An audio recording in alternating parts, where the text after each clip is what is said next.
ուղղված է Հայաստանի Հանրապետության վարչապետին։ Մեծարգո վարչապետ, Վեհարանը ազատելու, Վեհարանը իրապես վեհին վերադարձնելու ձեր խոսույթին ի պատասխան, կարծես թե առանձնապես առարկություններ չեն հնչում առ այն, որ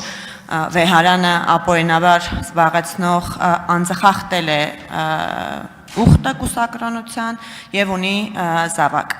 Սակայն թվում է, թե արդարացումների փորձ է կատարվում, մասնավորապես որպես փաստարկ նշվում է, որ օրինակ նաև Գրիգոր Լուսավորիչն է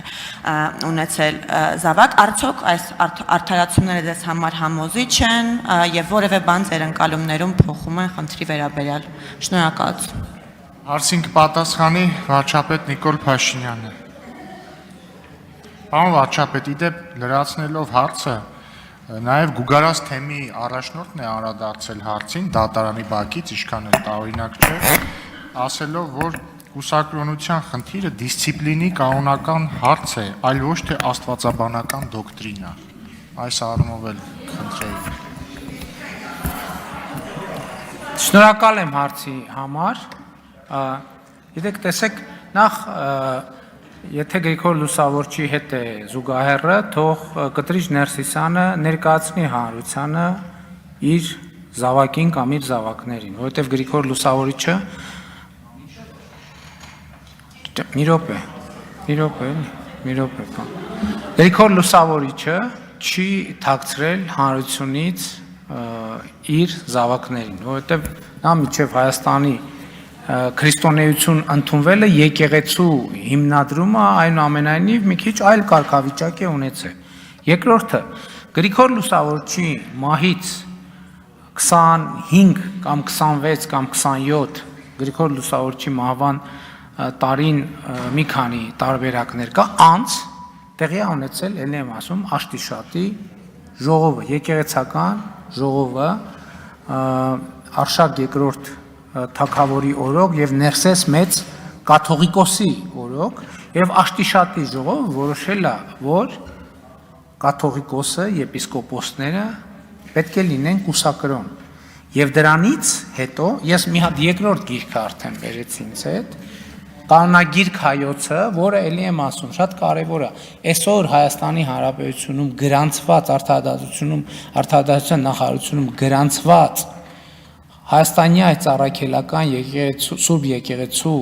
կանոնադրության համաձայն ունի իրավաբանական ուժ այս գիրքը։ Եվ ահա Աշտիշատի ժողովից հետո էլի ժողովներ են տեղի ունեցել, որոնք հետևյալ կանոններն են սահմանել։ Ես հիմա մի քանիսը կընթերցեմ ուղղակի։ Կանոնագիրք կանոն Գրեմիա Եպիսկոպոսը կամ երեցը կամ սարգսակը, եթե պոռնկության մեջ կամ երթմնազանցության կամ գողության մեջ բռնվեն, կարգալույծ լինեն։ Երթմնազանցությունը տվյալ դեպքում նաև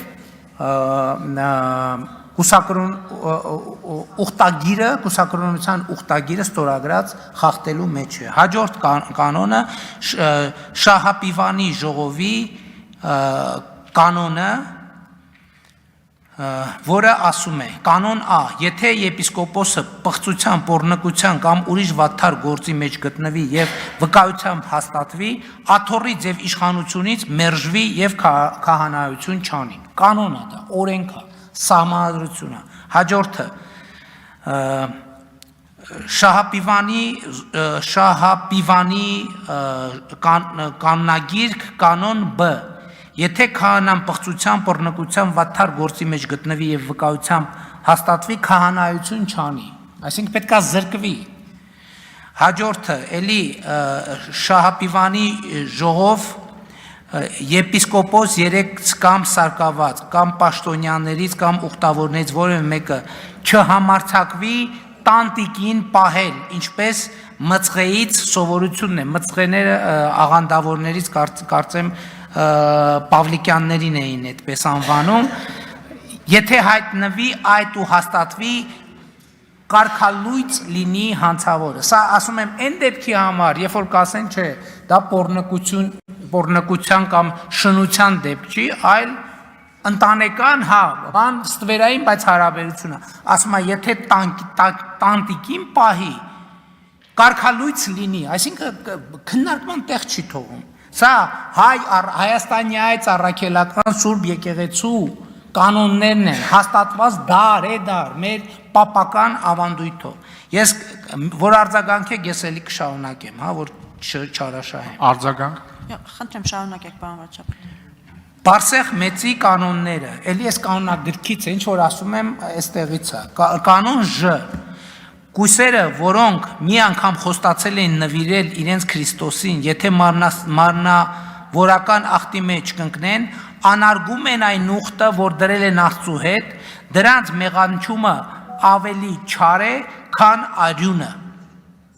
Այդպիսի կույսը շնացողի պատժին է արժանանում։ Հաջորդը իթ կանոնը կույս լինելու խոստում անողը, եթե երթմնազանց լինի,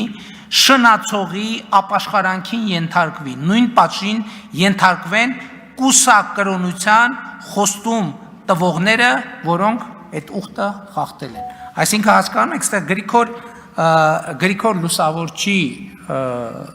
զուգահեռը ընդհանրապես տեղին չէ։ Էլի ասում եմ, հայ առաքելական եկեղեցու կանոնների մասին է խոսքը։ Սա նշանակում է, որ օրինակ Կտրիչ Ներսիսյանը ոչ միայն կաթողիկոս լինելու իրավունք չունի, այլ որևէ քահանայական ծես իրականացնելու իրավունք չունի, որովհետև նա այս կանոնների համաձայն պղծության, շնության, պոռնկության եւ այլն մեղքերի բերումով դադարում է լինել եպիսկոպոս, դադարում է լինել քահանա, դադարում է լինել կաթողիկոս, ամեն շատ պարզ է, ըստ հայ առաքելական եկեղեցու կանոնների եւ ավանդի։ Ես այս ավանդն եմ պաշտպանում։ Նրանք պղծում են մեր եկեղեցու դարեդար ավանդված կանոնները։ Շնորհակալ եմ։